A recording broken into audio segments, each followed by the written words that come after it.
अस्सलाम वालेकुम फ्रेंड्स, कैसे हैं आप सब? I'm sure all are fine. This is Mubashar Iqbal Chauhan, advocate high court. बहुत इंफॉर्मेटिव टॉपिक है आज हमारा।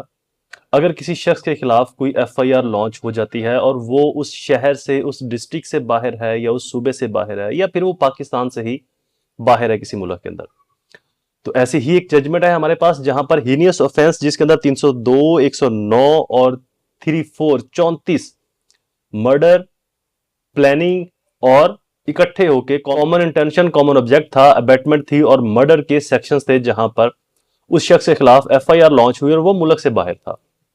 ऐसे ही अगर कोई शख्स मुल्क से बाहर है या उस थाने की हदूद से या डिस्ट्रिक्ट से बाहर है या सूबे से बाहर है और उसको ये डर है कि अगर मैं प्री अरेस्ट बेल करवाने के लिए उस मुतलका फोरम पर या मुतलका कोर्ट में जाता हूं तो मुझे पुलिस अरेस्ट कर लेगी, तो इसके लिए ऑनरेबल सुपीरियर कोर्ट ने एक बहुत बेहतरीन लॉ प्रोवाइड किया है कि अगर कोई शख्स वहां पर मौजूद नहीं और उस पर एफआईआर हो जाती है और वो मुतलका कोर्ट से रजू करना चाहता है प्री अरेस्ट की सूरत में और शामिल तफ्तीश होना चाहता है और पुलिस उसको गिरफ्तार भी ना करे, तो वो प्रोटेक्टिव बेल ले सकता है किसी भी अदालत की, किसी भी सूबे की हाई कोर्ट से।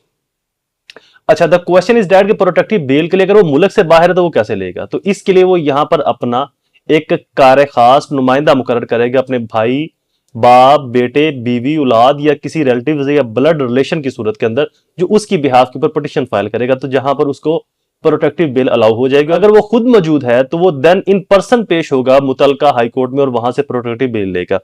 ऐसे ही इस केस के अंदर मर्डर जैसे हीनियस ऑफेंस की दफात के तहत एफआईआर हुई थी और वो शख्स मुल्क से बाहर था और उसको 5 दिन की प्रोटेक्टिव बेल ग्रांट की गई कि वो इस दौरान उसको कोई भी पुलिस या कोई भी मुतलका लॉ इन्फोर्समेंट एजेंसी गिरफ्तार ना करे और वो मुतलका अदालत के साथ सरेंडर करके वहां पर अपने केस को प्रॉपर इंगेज कर सके। प्रोटेक्टिव बेल प्रोक्लेमेड ऑफेंडर, और यहां पर एक चीज और बता दूं कि वो मुलजम भी प्रोक्लेमेड ऑफेंडर था, यानी कि इश्तिहारी हो चुका था।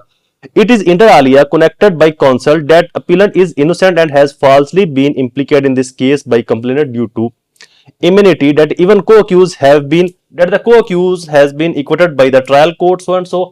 और मेरा जो मुलजम है ये अदालत में पेश होना चाहता है, सरेंडर करना चाहता है, तो लिहाजा इसकी मुतलका अदारों को डायरेक्शन दी जाए कि इसको गिरफ्तार ना करें मुतलका कोर्ट में पेश होने तक। मुतलका अदारे कौन है? पुलिस, एफआईए या जो भी लॉ इन्फोर्समेंट एजेंसीज हैं। तो साइटेशन लिख ले, पीएलजे 2024 law note CRL dot page number 21 है, जहां पर इस प्रिंसिपल को स्टैब्लिश किया गया कि अगर कोई शख्स अदालत में बोनाफाइडली पेश होना चाहता है, सरेंडर करना चाहता है, तो उसको गिरफ्तार ना किया जाए जब तक कि मुतलका कोर्ट जो है वो फैक्ट्स और फिगर को देखकर अपना कोई डिसीजन अनाउंस ना कर दे।